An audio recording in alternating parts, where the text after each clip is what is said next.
All right, we're ready. Go ahead whenever you're ready. All right, my name is Ross Capicchioni. I'm from Macomb, Michigan, a suburb outside of Detroit. Start with your story of How it happened? Yeah. Well, it happened like I was a junior in high school, 17-year-old punk shit. Just doing my thing, skating, hanging out. What I mean is basically there's no... This kid supposedly was supposed to be my friend, and I knew this kid for 10 years prior before this day. He asked me, hey, can you give me a ride to my cousin's house, down in the D? All right, yeah, well, like what part? Like the west side or the east side? And he's like, the east side. And I was like, nah, man, I don't got no business on the east side, He's like, no, it's cool, man. Like the east side, that's like 7 Mile, like, it's like a third world country. The police, they won't stop and get out the car. They won't pull you over. If there's gunshots, they'll wait till everything's clear and they'll come pick your body up off the street and that's it. He's like, please, man, please. I'm like, no. So like a week goes by, I'm still telling him no, because I had a feeling like, don't go down there. Kept asking me, I'll give you $30 for gas, all this shit. I'm like, all right, whatever, you're my friend. I'll take you down there. I go to school that day and I get out and everything seems normal. We go to the gas station, he gives me the money for gas. We drive down there. So I get off and it's just like, I get that eerie feeling like you're in the bad spot. But it's like broad daylight out, beautiful day like today. And we're driving and he's telling me where to go and we pull onto the street and there's people outside and he's like, all right, that's the house right there. So he's like, pull around back in the back. Like when I turned the corner to go right, like I seen it was like caution, like do not enter and all this shit, but I still, because I knew him for so long, I just thought, it's the D, it's, whatever. There was a fence, like a grass area, my vehicle, and then houses right there. So it was like, I wasn't in the middle of nowhere or anything. And like I get out, and he gets out, and it's only a couple seconds, I'm looking around. My ears are ringing, I'm like, man, that was close. And I kind of just glanced down, and my arm's just hanging off like a zombie. And I'm just looking at it, I'm like, yeah, this is, it's not real. And I kind of shake it off and look again, and it's just hanging off my arm. And I'm like, okay, then it kicks in, like blood, like flowing, like an animal. And then I look up, and this kid's just holding a shotgun, like 10 feet away from me, just holding it right at me. And I asked him, I said, like, did you shoot me? And he just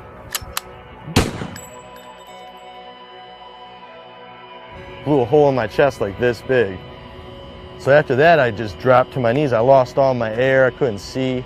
I remember like being on my on my hands and knees, and I felt the barrel of the gun on my head.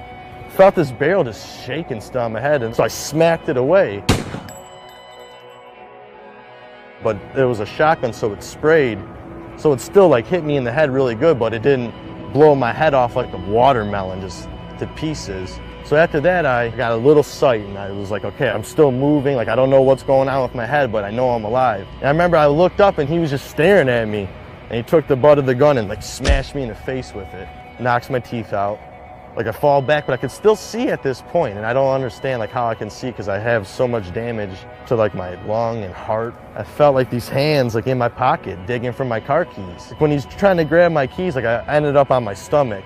And I look up, and I see my Jeep Commander driving away, just driving away, flying away. And I said, okay, well, either I stay laid down in this spot right here and die, or I try to get up. So I try to push myself up, but like take my left arm, take it right out. So gunshot to the chest, bigger than a soup bowl, and then my head all mashed up. And I'm trying to push myself off the ground. Kept trying, and I'm like, all right, you know what, one more. I'm gonna try it one more time. And I pushed up, and then out of nowhere, I felt these arms from underneath me pick me up. And I remember like swinging, trying to grab someone, and there was no one around. And I was just like standing up still, like a drunk, zombie, just like. And I got this like a shove, like someone shoved me from behind to go forward. I must have got about 7, 8 feet. I just fell straight down. Because I remember I hit the ground like on my stomach. I'm like, all right, well, I went as far as I could. This shit's hurting like too much. Like, let me just close my eyes and start relaxing. Sure enough, I closed my eyes and all the pain started going away. And then I'd wake up real fast and be like, this is not right. I just got shot 30 seconds ago. How's the pain stopping? And I'd be like, don't worry about it. Go back to sleep. That's a good feeling when you're sleeping. So I'd pass back out a little bit, and then I'd be like dying. And then I'd wake myself up, like my own voice, third person. And, hey man, get up, man, you're dying. And then like, I did that, and then I heard, hey, hey. And I like started hearing this guy, and he's like running over to me. So when I fell, there was like a probation officer at a stoplight, and he seen me fall out of the woods, like all bloody broad daylight. Then I felt his hand on my back, like, hey man, you're fine, don't close your eyes, you know, come on, the ambulance is coming, they're coming. And I'm like, man, like I just want to sleep, leave me alone, man. But then in my head, I'm like, no, you don't, because if you fall asleep, you're sleeping forever. And I remember like getting on the stretcher, and they're putting me in the stretcher, and just like the facial expression of the paramedic was just like, just a stunned look on his face, but in the same time telling me I looked great. I looked beautiful, like you're gonna be fine. And then it just like blacked out, and I went to like I was outside of the ambulance on my skateboard, filming it, like rolling telephoto filming of the ambulance, and the doors open, everyone's panicking, and I see my legs coming out, and like once it gets to my head, blacked out. I was pronounced dead on arrival right there. John Doe had nothing on me. They said, you know, doc, this kid's, you know, gone, and doc said no. You know, I'm here, let me try.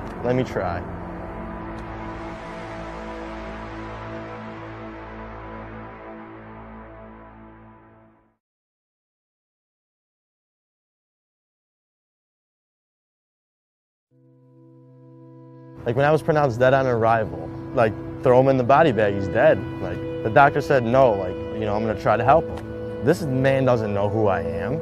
He could have said, yeah, he's dead, all right, I'm going back home. He said, no, like I feel something, I'm gonna try. Did the heart surgery, gave me 24 hours to, you know, see if I was still breathing on the ventilator. After 24 hours, I was still alive. They fixed my arm and my head, and I woke up 3 days later. I remember like waking up, and it was still all white, like white everywhere, and I'm like, dead. I'm 17, I'm dead. And then it starts to like come in, and it's like I see curtains, like a freaking oxygen tank, and I'm like starting. And then out of nowhere, bam, perfect vision again. I'm in a hospital, and then I'm like tied down to the bed because I got the breathing tube in me. I got this thing pumping air into my lungs, so I start freaking out. There was a nurse there the whole time though. I didn't even notice her because I was all tied down, and I just hear screaming like, he's awake, he's awake. And I see her like running out of the room, and then like running back, like 3 more nurses and the doctor, just this woman just coming around the corner, flying, like throws her clipboard in the air, runs up to me, oh my God, you look beautiful. Like, and in my head, I'm like, what do you mean? I look beautiful. I can't even, what's going on? Like, am I tied down? And then she's like, all right, 1, 2, and like on 2, she pulled that thing out of my throat, man. I got to breathe again, like real air, like, you know, of course I coughed up a ball of tar and BBs, but everyone was just looking at me like, you're alive, like you're breathing on your own right now. Like, what's your name? I don't know. What year is it? What? Who's the president? Huh? Is there any way we could contact anyone you know with a phone number? I was like, 2-7. Out of anything, my name, anything, the year, only thing I remembered after that was my father's phone number. For 3 days, my family didn't know. My father was outside, like, spraying out the garage, and he got the phone call from the hospital saying, I think we got your son, he's been shot, but he's alive. So, I don't know how my parents had it. I don't know how that feels, like, you're a father. Like, so, I don't know, it chokes me up, because, like, it's crazy, but they came down there, and I remember, like, I seen my mom come in and my dad, and I'm looking at him, I was like, Mom, you can't get mad at me right now. She's like, mad? You're alive, you're alive. After like the 4th day, they were like, all right, get up, you know, start walking, like, let's go. I'm like, let's go where? He's like, you're going home tomorrow. I'm like, it's been 5 days. He's like, dude, you're going home. What do you want to live in a hospital? You want to go live your life again? I'm like, sir, I got a hole in my chest the size of a teacup. He's like, listen, Ross, I'll give you a tip of advice. You live through this, you're gonna be okay. Just go home, live your life, don't hang out with these kids anymore. And after 5 days, they sent me home. So like, I'm shot, you know? My parents are asking me questions. My dad's asking me, what are we gonna do about it? And I'm like telling him, like, Dad, I know who did it, you know? The next day, like, out of a movie, like, these men in suits came in. And my dad's like, yeah, can I help you? And they pull out their, you know, badges and FBI, you know. They say the kid's name. And I'm like, yeah, I know him, that's who shot me. He's like, oh, could you identify him through a picture? I was like, of course. Pull out a picture of the kid. I said, that's him right there. He said, Ross, we have him in custody. I said, how? I just woke up like 2 days ago. I just learned how my name again, like how to talk. He's like, the day blank shot you, he called blank and told him. So this kid shoots me and calls his buddy and says, hey, I shot Ross, he's dead. The kid's like, no, you didn't, you're lying. Because imagine another 15-year-old kid saying to a 15-year-old kid, you know? So after they hang up, the kid he told calls the police on him. And he was met by a SWAT team right at his front yard. Got him. And like all I had to do was go to court and testify against him. I went in there, man, in a wheelchair, head still stapled, no teeth, 105 pounds because of all the blood I lost, arm cast, and I sat in front of 40 of his family and him, and he couldn't look me in the eye. He had his head down the whole time, and I had to tell my story like this to everyone.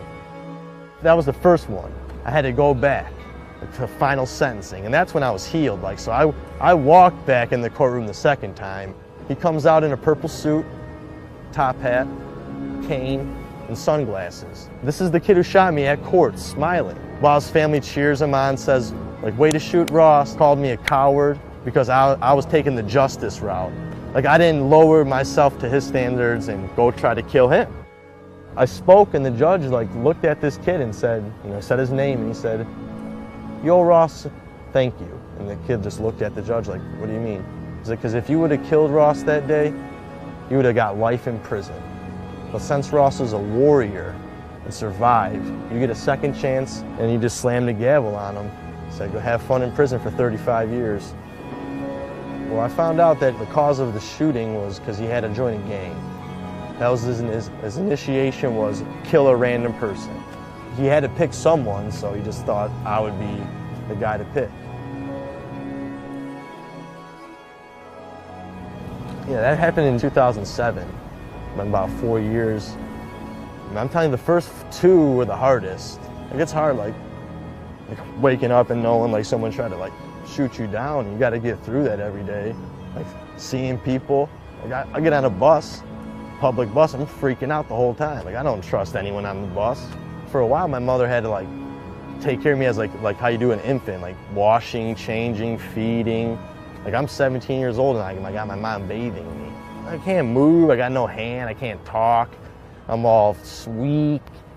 And my dad and mom were like, Ross, like come on, like the doctors say, like give it time. And then all my friends like coming to see me, hanging out with me. Like started getting more positive. One day I woke up and I felt different. Like I was like, you know what, this is my world. That's what I like every time in physical therapy, like I would try to do something, mess up, I'd be like, well, it's like a nollie backside flip. Like you're gonna mess up until you try it and land it. When I'd mess up, I'd be like, nollie backside flip, and then I'd get it. Like I'd do something with my hand and like put the thing in, and the doctor would be like, oh yeah, good job, like you did it. And I'd be like, So I like started living my life as like skateboarding. It's been working. I'm very blessed.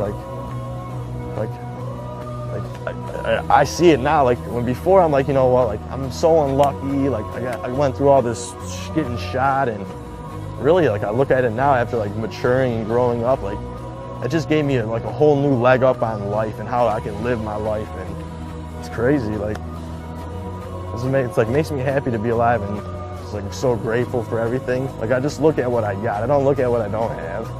Look at what I have.